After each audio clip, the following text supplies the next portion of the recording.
बिस्मिल्लाहिर्रहमानिर्रहीम। अस्सलाम वालेकुम दोस्तों। खड़क सिंह के खड़कने से खड़कती हैं खिड़कियाँ, ये जुमला तो आपने पहले भी कई दफ़ा सुना होगा, लेकिन क्या आप जानते हैं कि इसके पीछे की कहानी क्या है और क्यों आज के दौर में हमें भी एक खड़क सिंह की ज़रूरत है। आज की वीडियो में इसी के बारे में बात करेंगे।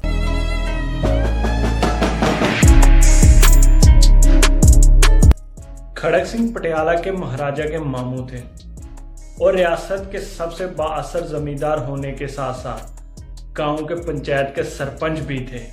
एक दिन मामूलात जिंदगी से तंग आकर महाराजा के पास पहुंचे कि शहर में सेशन जज की कुर्सी खाली है, लिहाजा मुझे सेशन जज लगवा दो। उस टाइम वासराय सेशन जज की नामजदगी करता था। भांजे से चिट्ठी लिखवाने के बाद वो वासराय के दफ्तर पहुंचा। वासराय ने चिट्ठी देखी तो पूछा कि नाम क्या है। बताया खड़क सिंह। पूछा तालीमी काबिलियत क्या है। खड़क सिंह ने जवाब दिया, मैं यहाँ सेशन जज के लिए आया हूँ, ना कि स्कूल मास्टर की पोस्ट के लिए। जिस पर वासराय मुस्कुराया और पूछा, सरदार जी मेरा मतलब ये था कि तालीमी काबिलियत क्या है, कोई कानून की तालीम भी हासिल की है या नहीं, अच्छे बुरे की पहचान कैसे करोगे।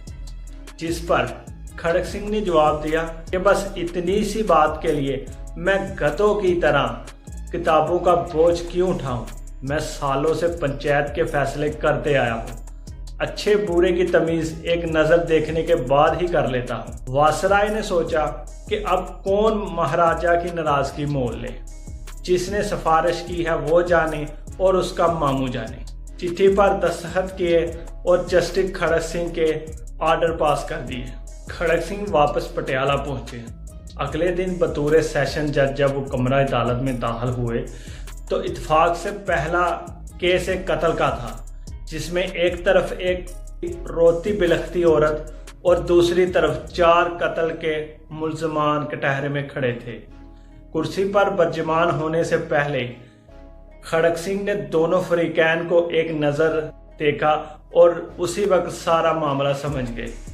एक पुलिस वाला खड़क सिंह के पास आया और बोला, माय लॉर्ड, इस औरत का नाम क्रांतिकारी है, इसका इल्ज़ाम है कि इन 4 मुल्ज़मों ने इसके शोहर को कत्ल किया है। औरत से तफसीलात पूछी तो इसने बताया कि सरकार बाएं वाले के हाथ में बर्शी, बराबर वाले के हाथ में कुल्हाड़ी, जबकि बाकी दोनों के हाथ में सोटे थे। ये कमान के ओले से निकले और इन्होंने मार मार कर इसके शोहर को कत्ल कर दिया। खड़क सिंह ने गुस्से से मुल्जमान की तरफ देखा और बोला कि क्यों बदमाशो, तुमने बंदा मार दिया है। मुल्जमान ने कहा, नहीं सरकार। भाई वाला बोला कि मेरे हाथ में बर्शा नहीं था। बराबर वाला भी बोला कि मेरे हाथ में भी कुल्हाड़ी नहीं थी, हम तो सिर्फ बात करने गए थे और हमारा मकसद सिर्फ समझाना था। खड़क सिंह ने कहा, जो भी है, बंदा तो मर गया ना। इसके बाद कलम उठाई और कुछ लिखने ही लगे थे कि एक काले कोट वाला शख्स खड़ा हो गया और बोला कि रुकिए माय लॉर्ड, ये केस बहुत पेचीदा है और जिस जगह पर कत्ल हुआ वो भी मुल्जमान की है, भला मकतूल वहां क्या लेने गया था। पास खड़े पुलिस वाले से खड़क सिंह ने पूछा कि यह बंदा कौन है। ये मुल्जमान का वकील है। पुलिस वाले ने जवाब दिया, अच्छा, इन्हीं के बंदे होना जिनकी तरफ से बात कर रहे हो।